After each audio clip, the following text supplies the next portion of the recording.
Hey everyone, welcome to Lorecraft, where we deconstruct stories, explore creative perspectives, and dive into the magic of storytelling across books, movies, and games. I'm your co host, Ava Doe, a gothic romantasy author for the new adult audience. And I'm your co-host Donnie, storyteller, designer, and creator of all things sci-fi fantasy powered by coffee.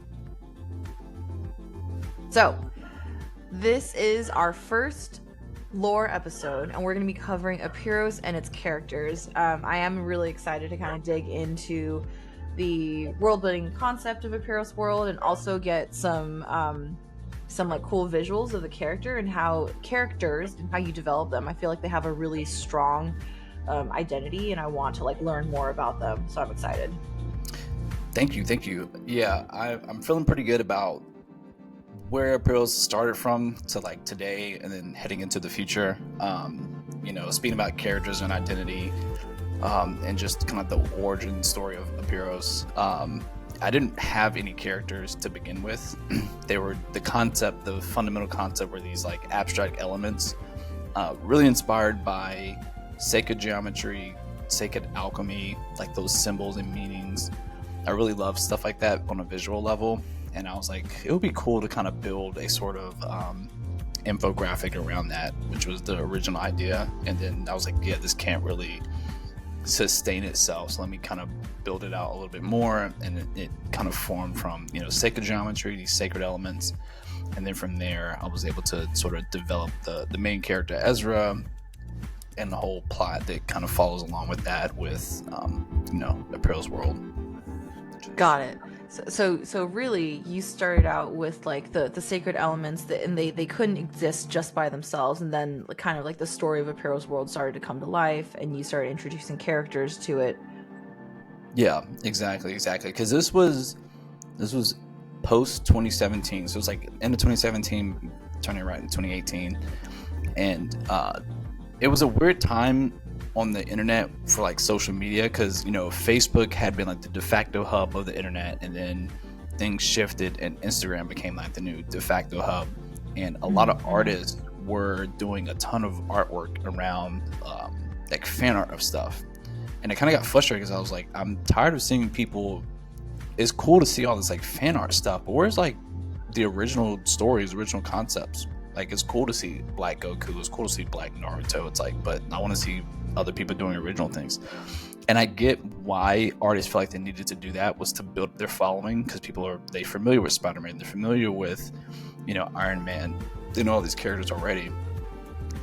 Now that's shifted, you're starting to see a lot more familiar, like newer projects come out the works. But at that time, it was really difficult, mostly because I'm a writer and visual designer, but I'm not like an illustrator, graphic artist necessarily. So it was difficult for me to kind of find someone that I could partner with that could help bring like the vision I had for Apeiros. So that took about like a year. I actually ended up linking up with a Italian designer, and him and I collaborated and made the prologue art book. And that from there, it just kind of like evolved, over the course of like 2018, and then I released that in 2019.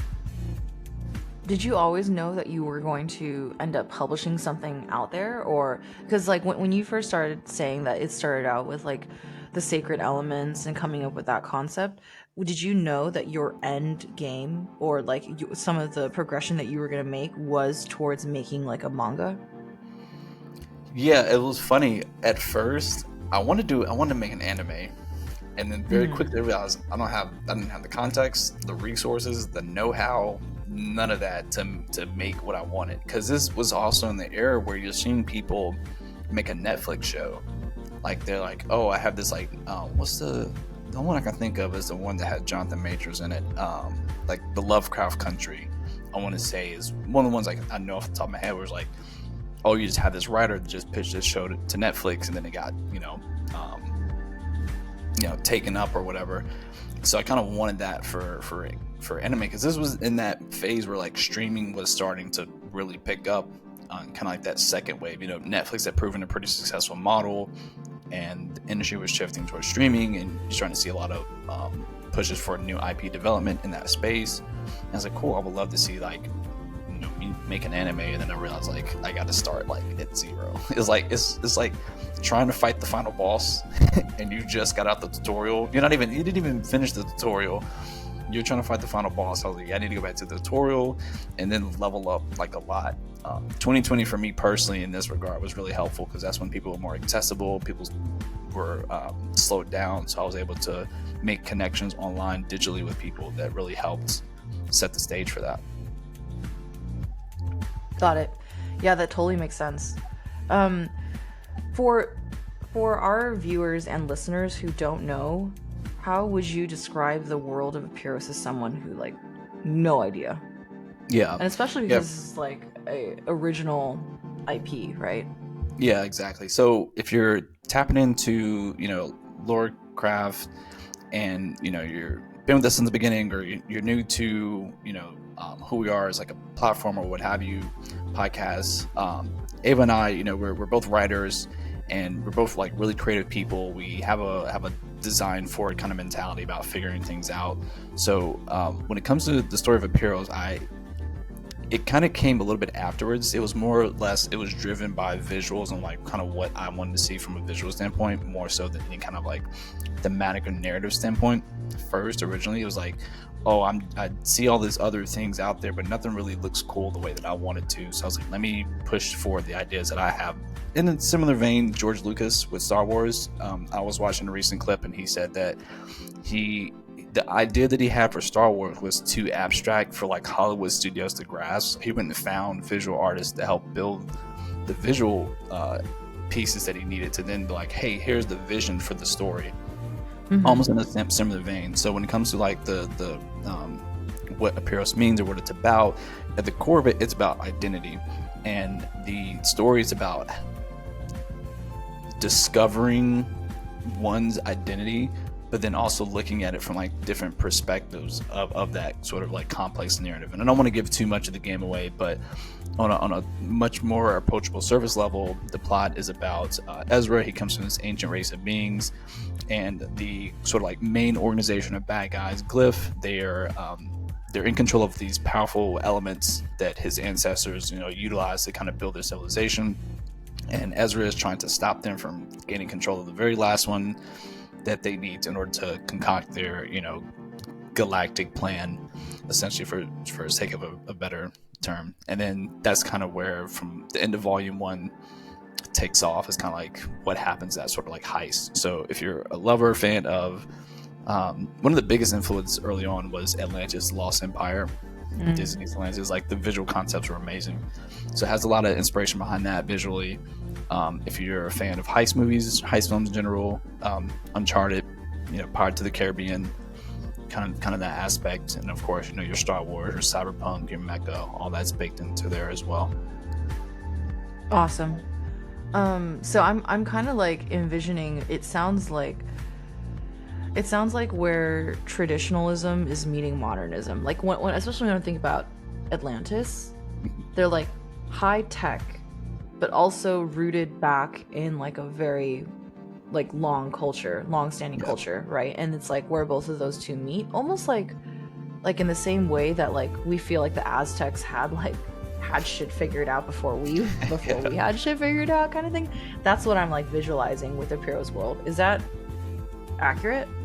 Yeah, and one of the concept pieces that I can share, it kind of canvases that like a little bit. Yeah, so this is a concept piece that has been in the work by one of my really good friends. He's a visual artist, works in the Hollywood industry out in California.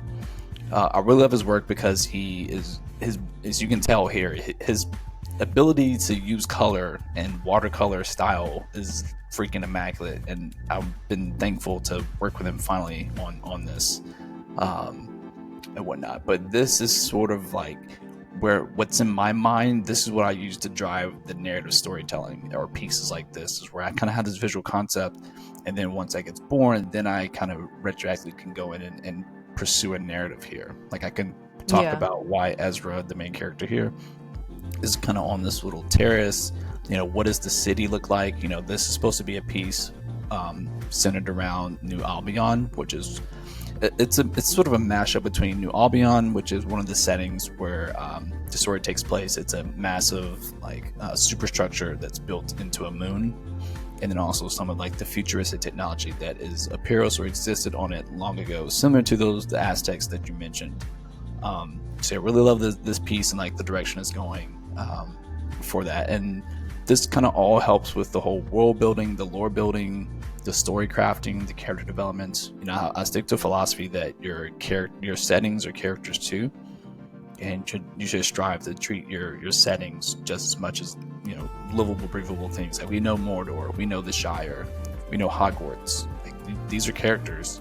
They have a look, they have a tone, they have a feel to them. Yeah. That 100% makes sense, and I feel like I'm trying to grapple with that in my writing right now too, to not make the setting like some secondhand citizen that I just happen to write in. Like there is a purpose for them, and they're contributing just as much to the scene as the character does. What kind of themes or messages do you explore in Apeiros World? Well, the I know biggest you like mentioned identity, but like, Yeah. could you go deeper? Yeah, like I said, identity is kind of like the core aspect of it, and sort of exploring identity. And the reason why is because, you know, I come from, you can actually say, like more of a stoic philosophy about life, and I think a lot of the damage that's been done to like our population, our civilization, is that we haven't taken the time to really focus on who we are and who we aren't. And I think one of the best ways to do that is through storytelling, and maybe through seeing different perspectives of people approaching identity, and not in like the half-baked sort of like PC culture aspect of it, but really like self-reflection, you know, understanding like your good and your bad sides. I know Robert Greene does a lot of material on this: Laws of Human Nature, 48 Laws of Power, 30 Strategies of War. All these sort of like stoic philosophy principles I think need to be more commonplace in the world. I'm just taking some of those philosophy concepts and bringing into like a high stakes science fiction fantasy Afrofuturism as epic as well. So some of the other things, that's probably the biggest one that kind of holds it all together. But other themes, I don't know, maybe you can say Afrofuturism. That's a genre that, you know, has been around for a while, but it's sort of been defined in a very specific way. And I'm trying to take that and make it just as big as sci-fi fantasy, but also push it in a different direction without getting too deep into it. You know, if you kind of look at the historical aspect of Afrofuturism, and kind of came about like 60s, maybe 70s, probably even earlier than, but somewhere around that time period. And, you know, it's about, you know, African-based visual motifs, but it's very much rooted in almost like a punkish sort of like expressionism, but also future forward. So if you took like steampunk and made it with like swapped out all the things of like the industrial look, but put like African style clothing, your characters or features into it. Yeah. That's what Afrofuturism, you know, is in a way. So if you took like Star Wars and kind of like made it all maybe black people or whatever, I want to take that, but also enhance it and push it further in a much more visceral and stronger way. Just like Star Wars universe is very visually, you know what it is. I want to take Apeiros and make it like the predominant, like de facto standard for like, this is Afrofuturism. Because it hasn't been explored yet. There's maybe like a few projects, maybe 2 or 3 I've seen that explore, dabble in the visual motif or theme that is Afrofuturism. But yeah, that's another one. I noticed that like in this conversation, Black Panther hasn't come up in conversation whatsoever, but I wonder, because it feels when I watch Black Panther, it feels a little bit like what you're talking about, but then you mix in Star Wars, which is like that kind of like the futurism, outer space kind of thing. You beat me to it. Yeah, you beat me to it.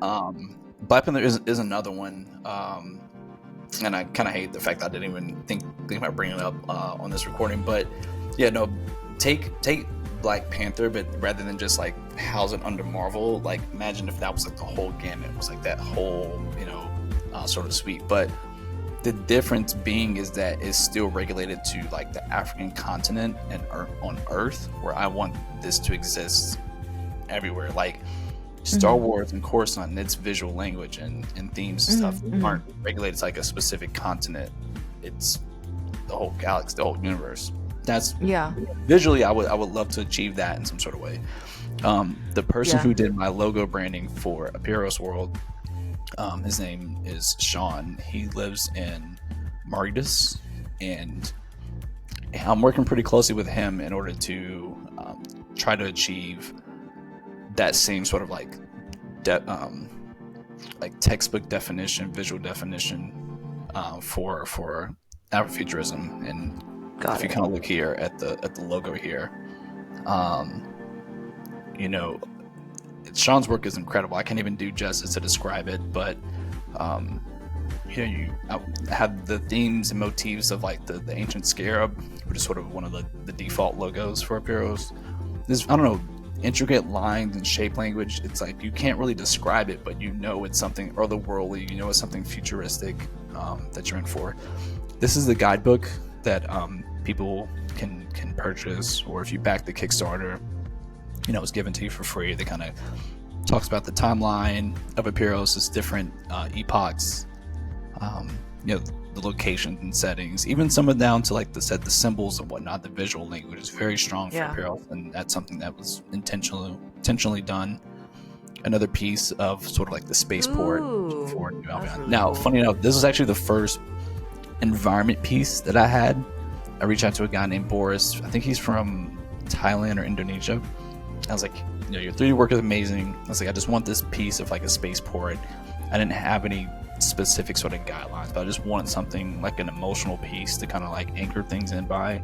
I think the only thing I had requirements for was like the surface of Apeiros in the background has like a blue yellow sort of look to it. Yeah, I see it.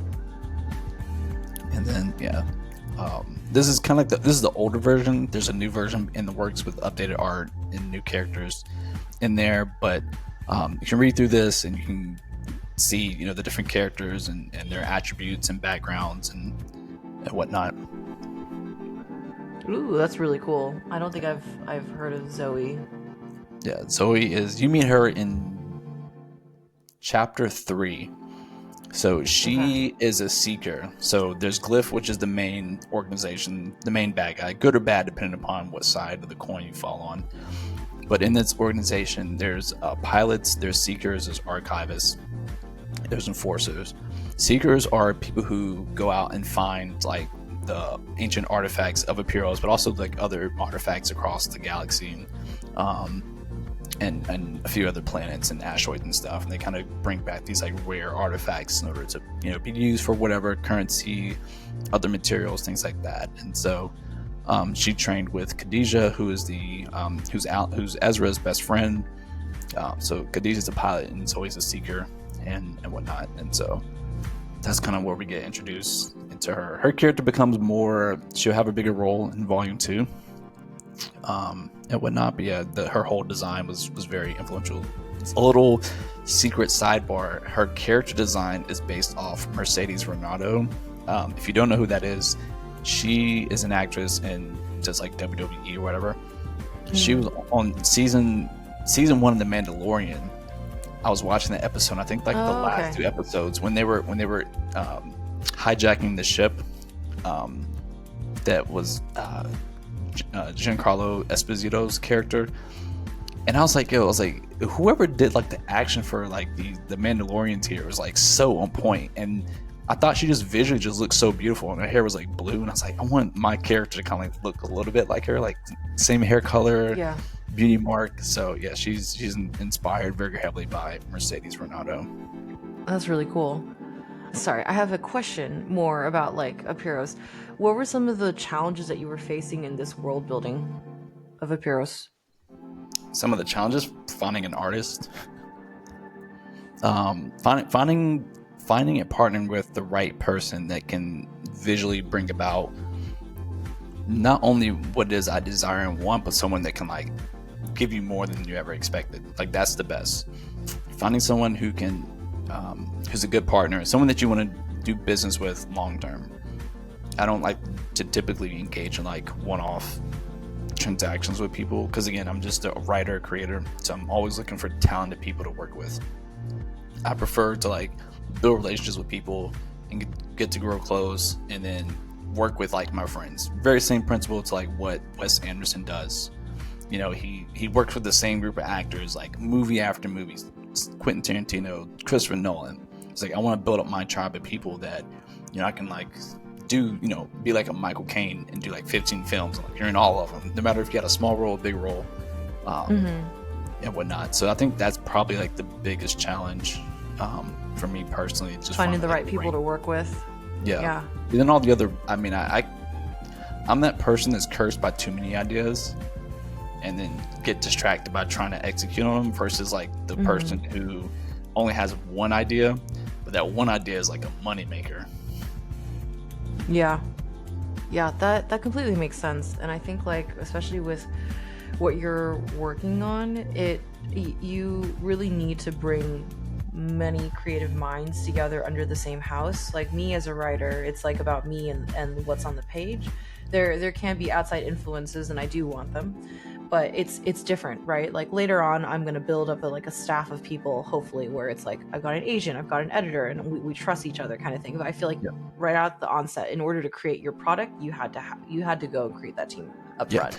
And that's why I decided, because again, before I started Apeiros, I'm working on a traditional prose novel that I got halfway through, and I was like, if I continue down this road and I want to accomplish it at the level that I want to accomplish it, because it's like 7 books that I kind of drafted out, I was like, it's only going to be me, and then I have to, once I finish the book, then I got to like generate an audience. But if I go to a more visual medium, going back to that 2017, I was just looking at, you know, how like the visual medium was just catching attention. I was like, cool, I can now subdivide out my responsibilities. Like it doesn't have to all be on me. I can work with other people, and then we can all be force multipliers towards, you know, the big goal, you know, which is like getting the project out there. You can get more engagement, because when you're writing like a traditional novel or a prose, you can post a picture of it, but it doesn't really mean anything outside of the context of the full piece. But you can post up like a screen or a single page of a work, and people are like, oh, that looks cool, or what's this about? So it's different dynamics at play there. Yeah, I didn't think about it that way, but it completely makes sense. If you could go into Apeiros World, where would you go first? Where would I go first? I would probably go back to when I shared that timeline map. I would probably go back to its peak, like right before the fall. What did that look like? Because that's the era of like prosperity for the civilization. So, you know, you're not in need of want for anything. Yeah, so probably around like the ancient world of Apeiros, this era here, before like the decline. You know, just it's very similar to how the Avatar people from James Cameron or Disney's Atlantis Lost Empire, you know, you just have this civilization that's prosperous and like there's nothing lacking. You know, everyone's eating good, everyone's feeling good. You know, we got all this like, you know, power. It's like nothing is wrong. And there's upsides and downsides to that too, because sometimes with the convenience of safety, you can sometimes sacrifice on the what's the word I'm looking for? You can sacrifice on the responsibilities of maintaining that peace and that comfort if it goes on too long without, you know, properly, you know, managing that. But yeah, probably there. It's a very beautiful, rich, lush world full of interesting ecology and architecture and cool abilities and things like that. Is it but when you like get down here to visualizing... the bottom, then it kind of hit. Oh, go ahead. I was gonna ask, like, visually, is it like kind of like a jungle, kind of overgrowth, kind of lush environment with like modern day kind of like buildings set in them, or what was it like? Yeah, it's a smattering of both. It's really deep, lush jungles and ecology and biomes, but there's also a lot of just synthetic architecture that's very high tech, highly advanced. So if you took, again, like Coruscant, but also mix it with maybe, like I said, Avatar, James Cameron's Avatar, is kind of like, how can you achieve what's the solar punk, I guess would be the word. Okay, if you took Yeah. solar punk, which if you're unfamiliar with the genre, it's basically the opposite of cyberpunk. It's very much, it's more greenery, it's more greenhouses, very light, very sunny. Everything's ecologically sustainable. Um, Everything's healthy. If you took like solar punk and cyberpunk and kind of put them together, it would be whatever would be born out of that. Probably be the zenith, the peak of Apeiros civilization. So the ancient world of Apeiros was like that zenith utopia that you're talking about, where things were really well balanced. And then now when we get into like present day Apeiros, has everything just degraded from there, or has technology also furthered, but it's more like in a drier wasteland, kind of like things have like died out and been replaced by things that are clearly not supposed to be there, or something like that? Yeah, the way I imagine it, and this is something that I'm still like building, but the civilization kind of like halted. Something and an event happened, which is really important. So I'm not going to spoil this one, but an event happened, and imagine just like nothing progressed after this certain point, and so you're just left in this continuous state of decline. But because the force of the civilization was just so strong, that even though that decay exists, it's like permanent fixtures. It's very beautiful.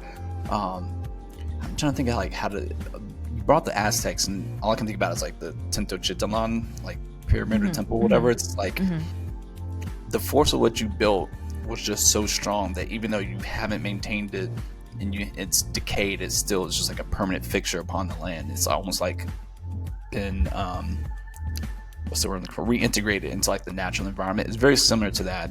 The best example I can give is one of my favorite, if not my favorite, music group band, Empire of the Sun. Their third album, Two Vines, they just conceptually they described it as what happened if like civilization kind of dissipated and went away, but then nature was allowed to like regrow after that. And I thought that was really beautiful, and it would kind of be present day Apeiros is like that. Like it kind of had this peak, then it fell and collapsed, and it kind of was frozen in time, and then you transported a millennia into the future, and then what would it look like if there were attempts to try to revitalize that?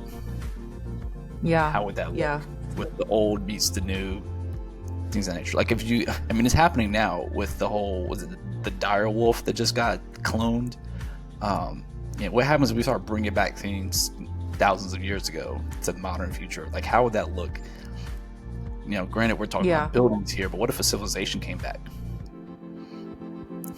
Yeah, I really do see the visualization in my head right now of Atlantis kind of thing, or even like the Road to El Dorado, where it's like an ancient magic or ancient technology that's powering everything. It just is dormant for right now, and God forbid you don't know how to like use it, but everybody wants it, kind of feeling. Yeah, this is hopefully is sharing, but this is sort of the visual for New Albion, which is sort of the main setting. So Apeiros here in the background in this massive superstructure, where half of the setting takes place. That's really cool. I love that black and white art as well. Thank you.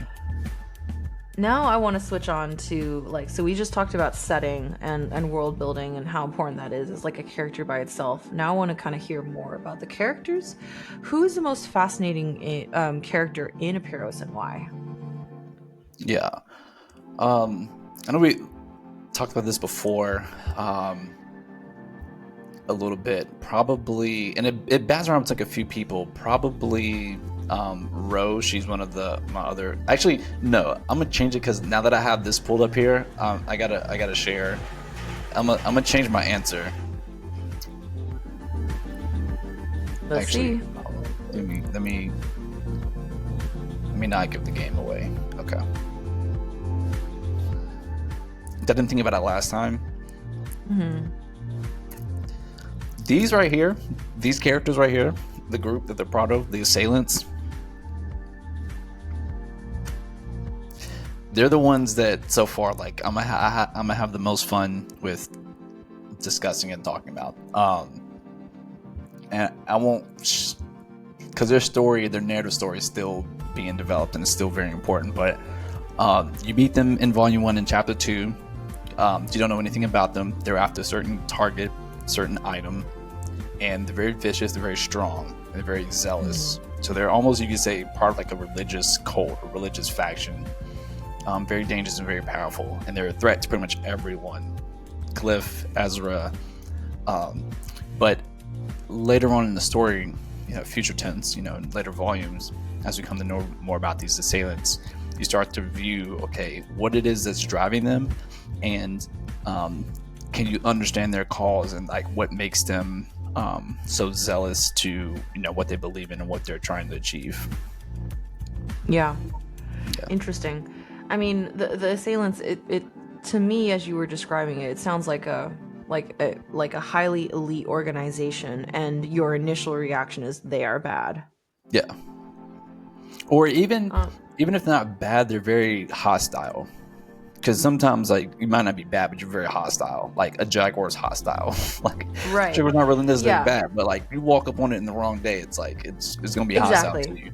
But I also love this piece because, shout out to Mona Fendon. She's, like, my de facto character designer. So, I had to give her so much props and praise because without her, I wouldn't have been able to progress nearly as enough with Apeiros. So, again, going back to 2020, I didn't have a strong visual for characters. For Ezra, for Khadijah, I had a little bit more stronger visual, but Ezra especially. But when it got around to the assailants, when I gave her the inputs of like, I like this piece, I like that piece, she completely just like over delivered on this. Like, this is still one of my favorite pieces, like favorite design concepts. Like, I love that mix between like the ancient and the future. So you have this like tribal sort of like armor, the tunic look, the staffing weapon. Like, there's so much energy and power behind like the assailants and this kind of like de facto image for who they represent. So I'm excited to take their characters in this design and push things forward. Yeah, that's really cool. Did any of your characters surprise you as you wrote them? A little bit. I want to say probably, let me go through. I know you kind of have a few thoughts on this character. On Ro, probably Ro's character. You meet her also in Volume 1 of Apeiros. She is a character that is helping Ezra and Khadijah on their shared mission to take this last element or prevent this last element from falling into Glyph's hands. But Ezra and Khadijah don't know too much about her. Ro's character I like because she kind of blends in line. Again, I like gradients of gray when it comes to like storytelling. Some people don't like that, and there's different techniques towards that. I guess maybe towards like a writing or writer's perspective is that sometimes you make characters and it's very clear that they are the bad person.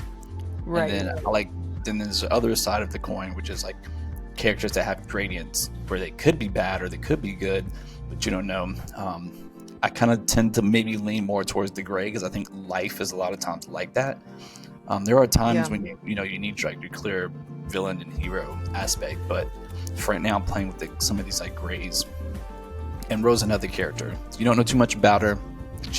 Her archetype is more of a spycraft, more of a vixen, really good with technology and stealth and infiltration. So inspired by Metal Gear Solid, can't even remember the name, like sort of design and conceptually. So I think she would be probably the character that surprised me so far the most. That and maybe the Provisioner. Excuse me. He is the leader or the face of Glyph. And so you meet him in chapter 3, and the devious schemes that he has going on is going to be, pretty intense. Even some of the more subtle things that have been placed on his like character design, when things become fully revealed as to like who he is and his motivations and what he can do, like as far as like his abilities, I think will surprise a lot of people. as well. So probably those two characters between Ro and the Provisioner. Again, Mona did both these characters and did a phenomenal job. Even like in like the eagle, his color schemes is very intentional. Like it's not just like, oh, just do this. Like it's very much like based upon something that's rooted in our real world mythology. Because that's another thing I like to do personally, from a creative standpoint, is I like to find under or maybe less familiar mythologies and characters and try to like reimagine them in a modern world. Two IPs that have done that. One did it pretty well. The other one you're gonna hate. I'm gonna bring up the one we both have a love-hate dynamic with, Twilight. What the fuck? Twilight took the age-old werewolves versus vampire trope and kind of modernized it, for good or bad. I'll leave that for the crowd to decide. But it reinvigorated that sort of like trope or storytelling. And the other would be Harry Potter. Wizards and witches, ancient trope, but she put them in high school, and everyone can relate to high school. Even using some of like the character names are based upon Latin names, like Minerva, McGonagall, based upon Minerva, the Roman goddess, and things like that. So I really like the morally gray characters as well. I feel like they make the best. I think they make the best villains. I think they're a really interesting follow as main characters as well. We love to hate them, but they also have something going for them as well, right? We know that Ultron is gonna fucking annihilate us all, but he's kind of got a point. He saw us at our worst. Like, imagine if we got to download the entire internet. How would we still feel good about being around? Like, are we worthy or something like that? Same thing with Thanos, of course. Like, we're outpacing the world or the universe's resources. What are we gonna do about that? And like, he's got the balls to actually do something about it. Do we agree with it? Probably not, but he's got a point, right? And he's willing to go out there and make some change. So I feel like those kind of characters, always really love to follow them. Who are some of your other, if you don't mind me asking, who are some of your other favorite morally great characters? When you brought up Ultron, I thought of like Breaking Bad with Walter White and Gustavo Fring, because both those characters have a pretty strong sort of like gray area. We love them and hate them for both different reasons. Yeah, I feel like Thanos and Ultron come up pretty strongly for me, just because their moral leaning just kind of makes sense. Like, things are unsustainable the way that they are, or like we need like a restart or whatever that is, and it's touching on like a real world issue, just said in a different way, which is what I think, like we were talking about at the top of the hour, of you want to have the theme of identity and come through, but in a way that is in your visual medium and makes people think about that concept differently because of your story, right? What character do you relate to the most? I know those answers, I've probably jumped around on this a few times, but since I've been writing some more stuff here over like the past couple of days, and just also like world events, I probably lean more into either the Provisioner or the assailants. Interesting. I say the Provision because I don't know, I'm a person who's fueled by anger. As a type A personality, like I'm fueled by anger, and it's just like when you have that sometimes that right, and people who are type A will totally understand this. When you have like that righteous indignation when you see something just like is not working, it's like, why are you like this? You just have all this fury, animosity, you just want to throw towards it. The Provisioner has some of that, so it's like you can feel the tension of like there's something bubbling underneath that's driving him as well. So it's like a contained force of like immensity that's always underneath the surface. Probably that, because I feel like more now than ever, I feel like civilization in our real world is leaning towards like the idiocracy. like the movie. I get what you're saying. Yeah. So it's just like did like global competence like drop a few degrees? So it's just like and then not to take this off too far on a tangent, but you got me monologuing. There's like simple things like technology, and I feel like ever since Steve Jobs died, Michael Jackson died, and Bernie Mac died, I feel like technology, the music industry and music as a whole, and like the entertainment / comedy business has like diminished in a way. I feel like we haven't kept up the standards of excellence. We made great progress in these things, but I feel like we've also like lost some of like the fundamental principles that have like kept things improving and whatnot. But yeah, that's a whole other TED Talk conversation. But yeah, that sounds like it. I relate that to the provisional, just with like you just frustrated the situation and you're like you want to change it so badly because it's just like that's just like my nature. Maybe background as a designer, you start seeing all these inefficiencies and things that don't work. You're like, okay, let's fix them so we can move on to the next problem, versus we're keeping the same problem, persisting for no reason. Yeah, that makes sense. I was surprised that you said the provisioner or the assailants at first, but it makes sense in terms of like the reason why they're doing what they're doing. They've kind of like reached their theoretical limit of like standing around and just like sitting on their hands kind of thing. They just want to make shit happen. Yeah. I'm surprised that you didn't say Ezra. Yeah, well, Ezra is a part of me, but there's certain places that Ezra can go that I can't, where I'm not him.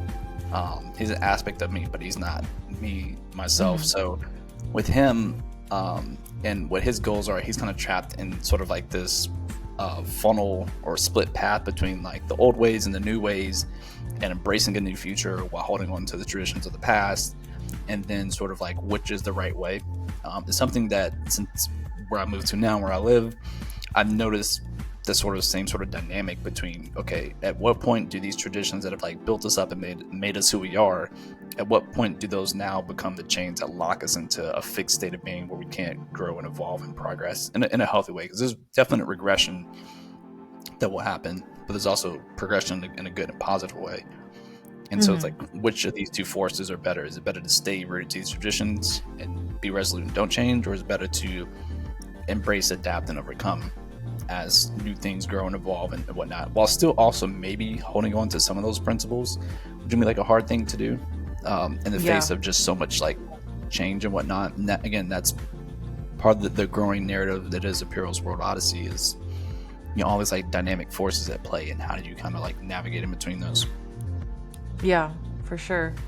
I feel like you're starting to hit on this already, but like you've got a host of different characters. We're revolving around the theme of identity, but how do your individual characters kind of reflect the themes of Apeiros? Like, do they represent different things?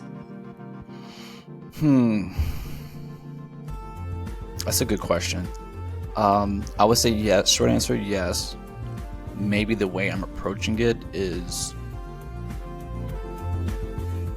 and this kind of lends into more of a, for people who watch Lorecraft, or our takes upon like writing and breaking down material from a writing perspective, and I adhere to the Dramatico way of storytelling and narrative first, for people who aren't familiar with those, and they present story as like an argument versus just like a 3-act structure, a 4-act structure, whatever. But if you're presenting like an argument, and the argument is around identity, and usually the characters are pushing a certain viewpoint on a certain aspect of identity. So if you can imagine like a circle and all the different spokes that poke off the circle, each character is one of those spokes in that circle, and that circle's like reality or actuality.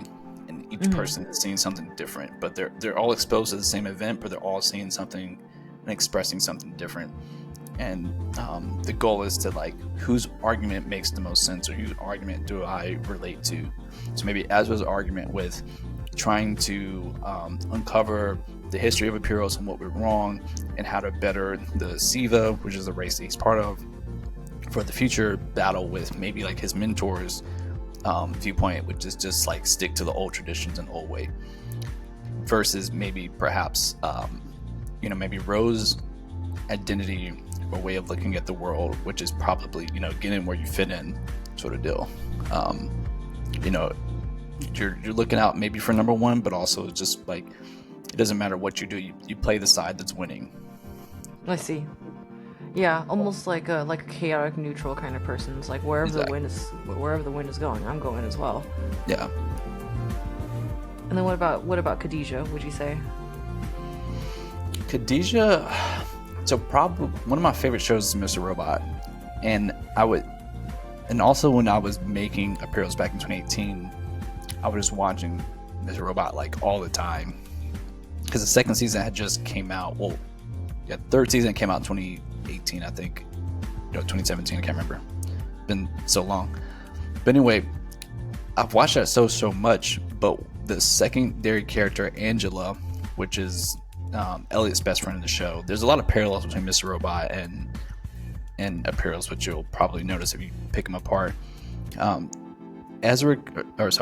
Elliot kind of stays the same almost throughout the show, but when you watch Angela, she kind of does this like whole 360 of like going through different changes, and I feel like Khadijah is a little bit like that as well. Whereas like for me, the way I imagine it now, she doesn't necessarily have like a fixed endpoint for her identity or whatnot. She's still ever growing and evolving in that, and maybe that's the juxtaposition between the two. She's ever growing and ever evolving in her identity, versus like Ezra's like just caught between two things, and maybe needs to suffer like ego death or whatever, or has and just hasn't woken up to it, and whatnot. But that's a good question. I'm glad you asked that about Khadijah, because again, she's not a Siva, so she's not trapped by this old tradition, but as she encounters new circumstances and things like that, she kind of evolves and grows into, you know, a completely, you know, unique and different being. I almost feel like in your description of these three characters, Ezra has some knowns that are very strong in his life that are making him feel like he's stuck in like between a rock and a hard place. Khadijah isn't tied to that same like rooted structure, but her issue is that she's being barraged with like all this new information. Like what do I feel? How do I feel about this? It evolves over time and kind of like affects her character development. And then Ro is kind of like that agent of chaos, where it's like I'm seeing the things that are happening and making the decisions on the fly, and I'm going whichever way the wind blows, kind of thing. And that is my ethos. I would agree with that. Yep. That's really cool. Is there anything else that you wanted to impart on us about Apeiros and its characters in terms of lore? In terms of lore, I mean, I have the elements pulled up here. These were done by Luca Ferrario, and again, he took the visual concepts that were in my mind and just brought them manifest. So, like, you know, it was his quantum entanglement of his brain cells and like my vision, like in simpatico, because you know these were originally the main concepts that then birthed everything else. As Apeiros from there. But as far as lore and characters at the time, no, I think we covered a pretty healthy amount. You know, if you haven't already, you know, go to apeirosworldproject.com.